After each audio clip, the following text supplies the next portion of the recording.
रामदेव पीर साहिब की जय, माता हिंगलाज की जय।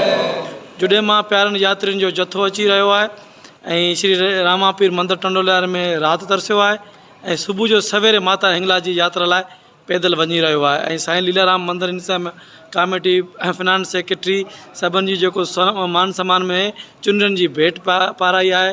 क्रांति लाल नानक कुमार ऐं भीषम कुमार चंद्र कुमार सभिनी साईं जन जी शेवा कई आहे ऐं तमामु जेको प्यारो जथो आहे ऐं तमामु सुठा शेवादारी ऐं भक्तजन आहिनि ऐं माता जी यात्रा लाइ वञनि रहिया ऐं श्री रामापीर मंदिर टंडोलियार में अची तरसिया आहिनि। बोल श्री रामदेव पीर साहिब की जय। ही पांधीड़ा जेके जुॾे खां निकिता आहिनि, नवकोट खां बि निकिता आहिनि, मुख़्तलिफ़ शहरनि खां निकिरी अॼु रामापीर मंदिर में नाइट स्टे कई आहे ऐं सुबुह जो सवेरे माता जे दर्शन जे लाइ रवानगी आहे। धन्यवाद हुजे हिननि खे, माता वधीक शक्ति ॾे जो एतिरो पंधु करे माता जे दर्शन वञी कनि ऐं माता हिननि जो मनोकामनाऊं पूरनि कनि। बोल हिंगलाज माता की जय।